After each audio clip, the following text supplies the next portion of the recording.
Amazon AWS powers about 70% of the internet. That's a lot. And it can really do pretty much anything you want it to. It can host websites, send emails for you, or, the topic of today's video, store files. Its services are generally very safe, and its bug bounty program is one of the safest in the world. But what's a lot less safe is the way that websites actually implement these services. And in this video, I'm going to cover one of the services offered by Amazon AWS, which is called S3 Bucket. And it's a way for websites to basically store data on the cloud. So I'll cover what this service is. I'll cover some of the ways it's implemented. Then I'll show you a live demo example of basically how an S3 bucket can be misconfigured. So as I mentioned before, an S3 bucket is just a way for a website to store information on the cloud. And why would it might want to do this? Well, one of the reasons is that there's a lot more space in the cloud.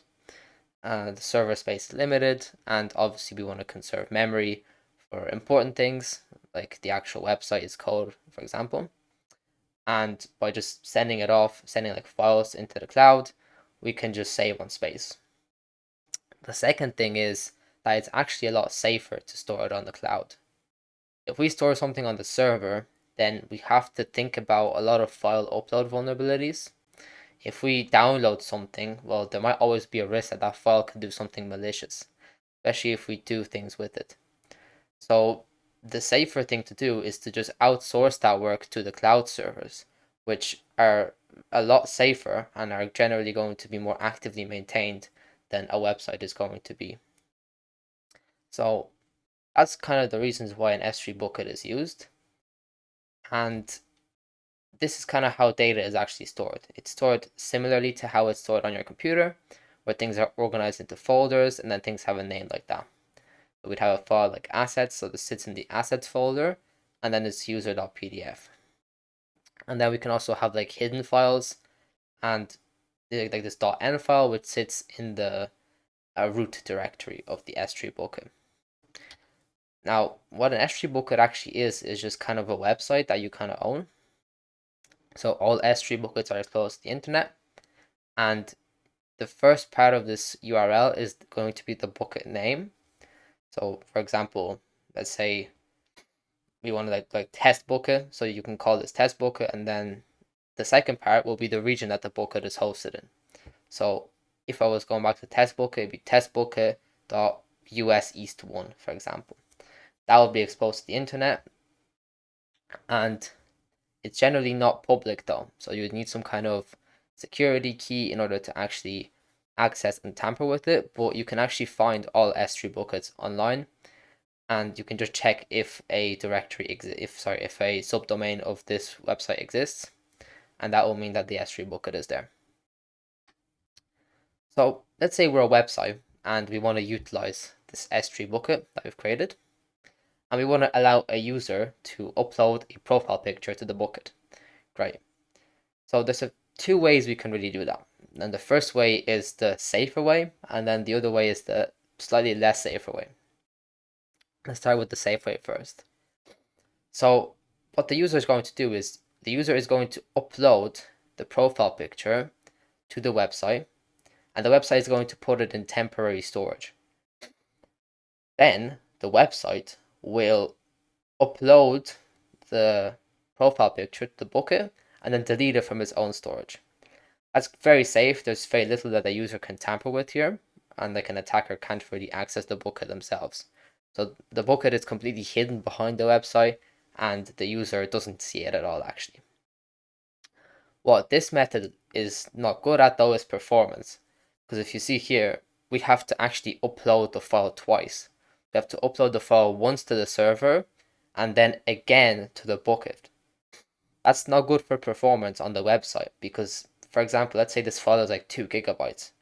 The server will have to download that 2 gigabytes from the user and then upload it to the bucket, which isn't very performance efficient. So they had to develop a second way to do this for files that are larger in order for big companies to save on performance. And this is the method. You can see it's a lot more complicated, so we'll start off. I've numbered them for you as well. So the first step is that the user tells the website that the user wants to upload something to the bucket, like a profile picture. He doesn't send the file though. This is just a request to say that I want to upload something to the bucket. Then what the website will do is it will contact the bucket and say, hey, this user wants to upload something to the bucket. The user wants to do it at this directory and with like this name. So it'll give like this key here, and that's where the bucket will end up in. So the bucket will receive that request from the website, and then it will say, okay.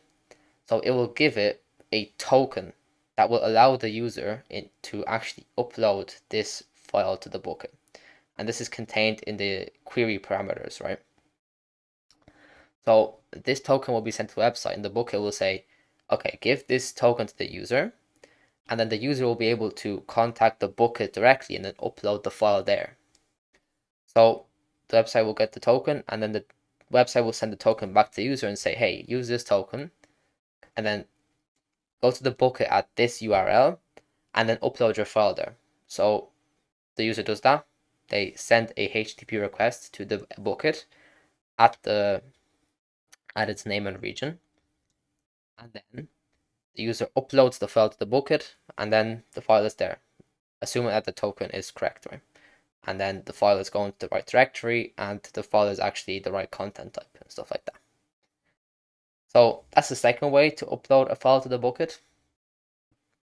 And you can see it's longer, it's a bit larger, but it's actually more performance efficient. And the reason is these 4 requests you see here, they're going to be very small requests. They don't contain any files or anything like that. They're just going to contain small information like text, which means they're probably going to be around 100 bytes. This request here is actually the only probably really large one, because it's going to contain something like a picture, in this case like a profile picture, which could be around 5 megabytes. So 5 megabytes is 5 million bytes. So that's a lot of data to be sending, right? So these requests are very tiny in comparison to this request. And if you go back to the previous method, you can see that this 5 megabyte request might have to be sent twice over. That means that 10 megabytes in total are being transferred. And not only that, but the server actually carries most of the load, with it taking in 5 megabytes and then giving out 5 megabytes. But in this case, most of the work is actually outsourced to the user. The user has to send the 5 megabytes and the bucket downloads it. So the server actually doesn't have any performance issues there, because all of the work is handled either by the user or the S3 bucket. But this does obviously this does introduce some safety issues, because if the user can ask the bucket for like files or upload files into places that they shouldn't be able to, and the server accepts that information, then the user might be able to basically kind of tamper with the bucket. So if this was a request to read files instead of uploading them, in this case, the user might be able to ask for a file that they shouldn't have access to, and the server will give it back to them from the bucket.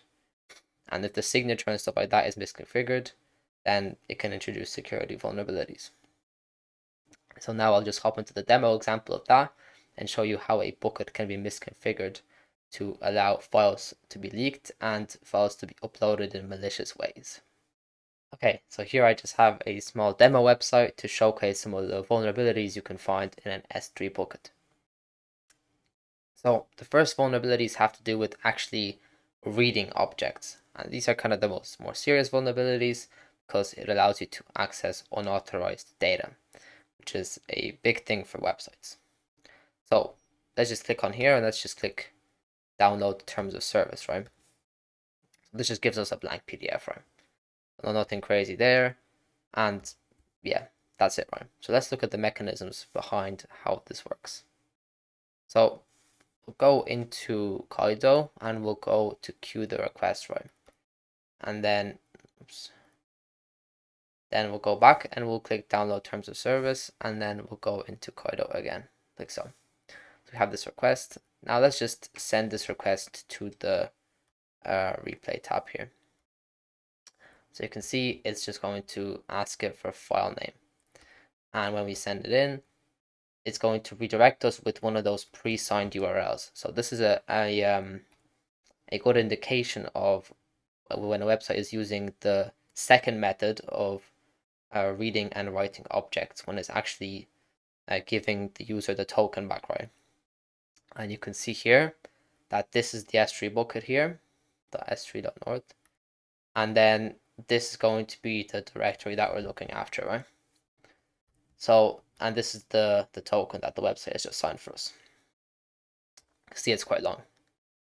So let's just have a look at this. Let's just try and modify this. So this is actually interesting because this entire file here is actually being copied directly into this from what it seems.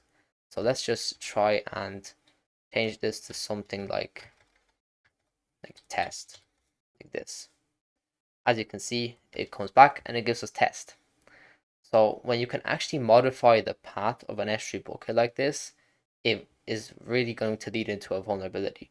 That's because now I can access any file on the S3 bucket. Oops. I can access any file on the S3 bucket if I just know its actual key. And a lot of the times companies will store kind of more sensitive files on these buckets. You can see this is in a folder called assets, but since the server has given me access to this, I can actually just leave the folder, and I can actually just go into the root directory like this.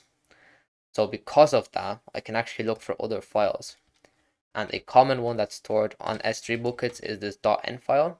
Sometimes what companies will do is they'll upload like the entire contents of the website onto the S3 bucket, and they'll leave in kind of more sensitive files like this, thinking that people can't actually read files from this S3 bucket because they don't have permissions to do it. But if the server allows you to basically choose whatever file you want to read, well, then you can read any file, even though you can't actually log into it, right? We can just manipulate the server to allow us to read this file. So when we send it in there, we can actually just copy this link and then go into the browser. Oops. Can manipulate this link and go into the browser like this. And then we can get back the file that was there. And I've downloaded this file before. You can see that it's a .environment file. So it just contains stuff like, it might look like this, where it contains like users and password and API keys. That's a file that you definitely don't want getting leaked.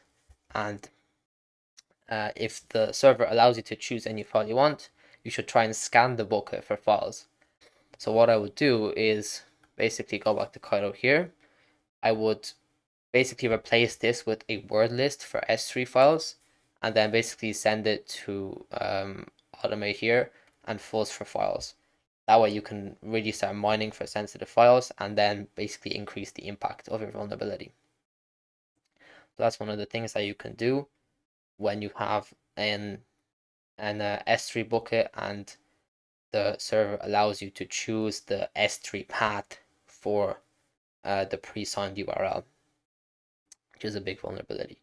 One of the things that might happen though is that you'll get like this .env here, and then you'll be stuck in some kind of folder like assets. So if, for example, we just had like test here and then we were still in the assets folder, then we could, for example, try a path traversal to get out of it like this, and it might end up something like this. Thing is though that in the S3 bucket, path traversals don't really exist. So this is just going to be treated as like an actual like identifier. So it's not going to allow you to read a file.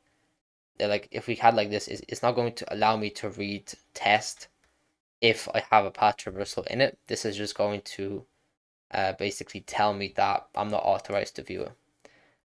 So the way you can kind of get this path traversal to work is if the server is actually going to cut this path out, right? So if the server like goes in and then as it's basically going to the S3 bucket, if it removes this like that, then we'll be able to access the file. But if it keeps it in like this, the bucket will not do a path traversal, so it won't go back, right? So it will just literally give you this entire file name, and it'll look for this file name, right? So you might get stuck in a folder, and yeah, that might negate the vulnerability there. But apart from that, if you see an exposed S3 path, it's probably going to be lucrative, and it's probably worth looking for a way to basically enumerate the bucket, right? So the second vulnerability type is to do with uploading files. And this is slightly weaker than being able to read files because it doesn't directly leak user data. But we can also still use this to create some vulnerabilities. So let's first of all have a look at how we can upload files. It's upload button, and I'll go back to file uploaded successfully. Cool. Okay. Let's see how that request looks like. So we'll just go into the intercept tab, and then we'll go intercept, and then we'll go upload. Like so. Okay, we'll just send like one of these in, right? So we'll drop like two of them. Boom. So then we'll look at the first one here. Right, so this is the request in the replay tab. You can see here that it's just posting it to the same directory, the S3 bucket directory. This time we have a multi-part form here, which is being sent from. So what happens when we send this? Well, we get another pre-signed URL. Interesting. So it seems here that it's kind of works the same way, right? So right here we have the name being added into this here, into the assets folder, and then we're going to be giving a pre-signed URL. So if you go to the request now, what happens when we send this, right? Our client sends another request, right? So we received the previous token, and now it's sending another request. Let's have a look at this one. So we have this thing, and this is, oops, this is of course a request. Well, let's keep going. Yeah, this is the request that we want to look at. So we'll send this to the replay tab. So, and then we'll have a look at these. So these two requests are the ones that are being sent by our computer, so the browser. So this simply takes the pre-signed URL and then uploads the file. In this case, I think I actually uploaded an empty file, so it didn't send anything, but we could send like data in here. So this is where our file would actually go. So you can see that this is like pretty much the same URL, sorry, the pre-signed URL as the previous one, except that in this case, it's authorizing us to upload a file. So use this kind of put request here, right? When you send in here, it sends an OK request, right? That's good. So that's how we can upload files. So basically, we send the server a request. So we say that we want to upload a file to this directory, and then basically it gives us back the URL, and then we can send that URL into the bucket with the file contents, and then we basically get the we basically upload the file, right? So what will happen if we try and upload it somewhere else? Well, we would just get a forbidden error. That's what we would get, and this basically means that we can only upload this to the one directory basically, but we can upload whatever we want to here, right? So that's good. And in this case, we won't be able to read the request. We won't be able to see it basically. So it's kind of why it's a bit weaker. We won't be able to see what's actually there. But what can we do? Like if we're able to modify this. So the same thing here, right? We're allowed to kind of modify some of the path, and this is quite common. And we're allowed to just modify this little string. So we could try the path reversal again. We could try and go up this, but it doesn't seem to work in this case because the server probably isn't going to concatenate that at the end. So what we can try and do is actually replace existing files in the bucket, right? So if you remember previously, we had this, terms of service file. If we look at where it's located, just get rid of the intercept. So go back here. So we can see it's located at assets at terms of service.pdf, right? So if we go back to our proxy here, we can see that this file is being uploaded to assets and basically the file name that we pointed to. So what if we were to override that previous request by doing this, and then overriding that file with one that we control ourselves. So let's just try that for now. So we'll go back here to the file. We'll go turn intercept on. So we'll upload the file. We'll go back here. So it's sending this request here. Just move my head out of the, oh, for God's sakes. Just move my head out of the way for a minute. So you can see it's sending it to the directory, and we're going to modify this to be, instead of that, we can say it's tos.pdf, right? So we'll just forward that request there, and then send in the course check right now, and then it's going to upload the file. Then we're going to just say upload it as test or something like that, right? So forward that request there. Then I'll just move my camera back here. Boom, and turn off the intercept, right? So that was uploaded successfully, right? Let's go back now to download this terms of service. What's going to happen now? Now it's going to error because we've uploaded an invalid file. So we've actually overridden the file that was there and changed it to something else. That's basically the main vulnerability type that you can find with uploading files, is when you're able to override an important file that the server might be using and then replace it with something that you control yourself. So in this case, we could basically get anyone downloading this terms of service file to download anything that we want them to, which could be pretty dangerous, and it could get people to like run viruses on their computer and stuff like that. So I would say that's a pretty high vulnerability.